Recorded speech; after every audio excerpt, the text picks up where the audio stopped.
Hi, everybody. This is Adam Elenbaas from Nightlight Astrology, and these are your horoscopes for the month of March 2019. So this is your sun and rising sign horoscope for Pisces. I'm going to go ahead and put your chart on the screen so that we can all see it here. And okay. So the month gets started right away with a pretty powerful square from the planet Venus in Capricorn in your 11th house to Uranus in the sign of Aries in your second house. First of all, this is happening for everyone. Everyone's getting hit by this transit at the very start of the month. Venus is friendship, harmony, peace, agreement, love, beauty. And when Venus squares Uranus, which is a planet of disruption, innovation, and a planet that really resembles revolution and defiance, it's also sometimes a very erratic planet. So when Venus hits a square to Uranus, a lot of times agreements, friendships in the 11th house, sometimes especially within groups or among colleagues or friends or social circles, will get disrupted. There will be a disruptive element. However, sometimes experimental, a breakthrough in relationships, a sudden invention or idea, a defiant or original way of doing things. But watch for a pretty erratic, creative moment around the very beginning of the month, maybe also related to finances and money, as Uranus is in your second house right now. So that all changes pretty quickly, though. Uranus is going to change signs pretty quick. But let's talk about the new moon first. On March 6th, and this is probably the biggest transit of the month because it lasts all month long, new moon coming through in your first house and home sign of Pisces, conjoined with Neptune. Mercury's turning retrograde in your home sign. Big deal. A month where the subject of identity, of health, of new beginnings are all right on center stage.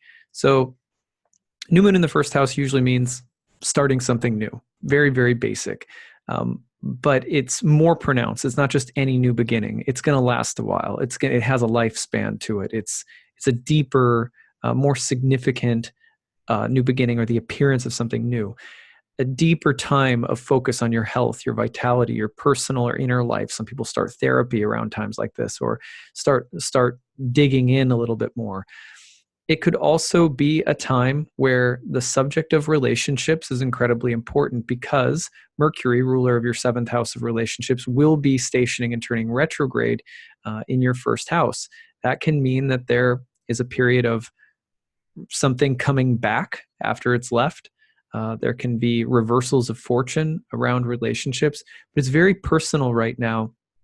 And you have to be very careful, because the ability to judge or discern between truth and falsity is sometimes greatly reduced, because Neptune loves undifferentiated wholes and, boundaryless dissolving and so forth. So it could be very imaginative, very, very mystical, a time of renewal, of eliminating things from your field of activities or your body that are not helping you, kind of creating a healthier and more whole or integrated existence. Those are all ideals to strive for right now. But again, the Mercury retrograde, sometimes lack of healthy boundaries in relationships and communication and speech and the mind.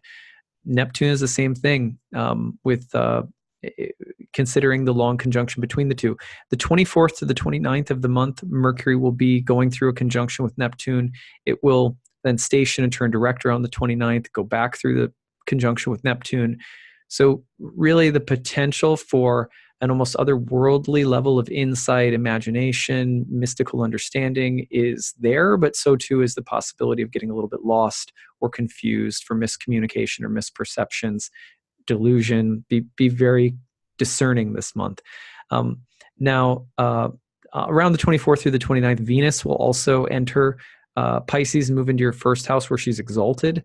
I think that brings a nice, a silver lining, basically. Venus brings very good things. And I think aside from kind of romantic intoxication themes at the end of the month, I think the possibility of feeling blessed by a deep emotional process will start to become apparent. You might go through something, but by the end of the month, I think Venus popping into the first, Mercury turning direct, starting to separate from Neptune, the fog will clear, and you may have gone on some kind of, you may have gone through the looking glass a little bit, but I think you'll be feeling good about it by the end of the month. That's kind of my educated guess. As long as you're doing your work and being honest with yourself, and not getting lost on the other side of the looking glass, so to speak. But at any rate, I don't mean to. Some people really like to hang out on the other side of the looking glass. So if that's you, you just be you. Anyway, all right. So the same thing on the 6th, Uranus enters Taurus, moves into your 3rd house. This is the planet, again, of revolution, and a planet that is known for being very disruptive, entering the 3rd house, which is related to your mind.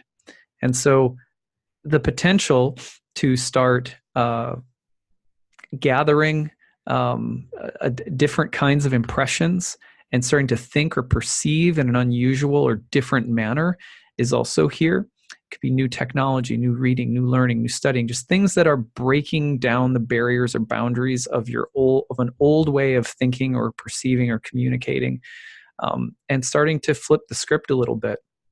Uranus in the 3rd brings a revolution around learning in the mind. And you have this to look forward to for a number of years to come, all the way to 2025 into 2026. So I like that one. Then between March 14th through the 19th, you're going to have Mars and Taurus in the 3rd house, rolling through a couple of trines to Saturn and Pluto. I've been saying this in every horoscope this month, but while this is a very productive transit, like I like trines between Mars and Saturn, very productive, hardworking, disciplined, get it done, deliver results kind of transit.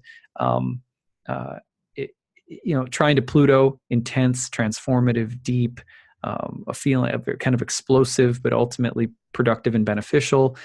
I like this transit, but the potential to be somewhat overpowering in mind or speech in order to get something done, to get to the bottom line. Just be careful. Understand your motivations. You can do good work. You can be productive here, but you could also be a little bit ruthless, maybe a little strong-armed or pushed around a little bit. So just be careful of a little bit of a militant vibe between the 14th and the 19th.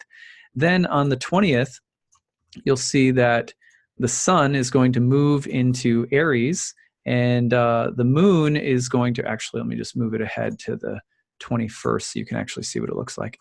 All right, so on the 20th, 21st, it'll be the spring equinox. Sun goes into Aries, conjoins Chiron in the 2nd house. Moon in Libra in the 8th house, full moon. This is a pretty dynamic moment. Venus and Mars are getting into a square at the exact same time between the 12th and the 3rd. These are the rulers of your 2nd and 8th houses. The potential for financial themes to be quite pronounced around this time, maybe a little bit difficult, maybe some good learning, some good healing that you're doing around business and money, expenditures, expenses, and possible new avenues of income or resources. Also money in relationships. Those things could be pronounced right now. But also the idea of the 2nd house has to do with things that will grow up in time, and the 8th house has to do with things that will die in time. So thinking about generation and death right now could also be important, even if it's just metaphorical. And especially within the context of relationships, because you've got a Venus-Mars square, which tends to be about creative tension or at worst contention in all different kinds of relationships. So look for that around the 20th and 21st. And then again, through the 24th through the 29th, that's when you're back to Neptune, Mercury territory with Venus coming into Pisces around the same time. I already went over that at the beginning. So that's what I've got for you, Pisces. I'm putting these out a little bit early because I'm going to India later this week. I'll be back in March. I will look forward to connecting to you then and also seeing you for April's horoscopes. Take care. Bye.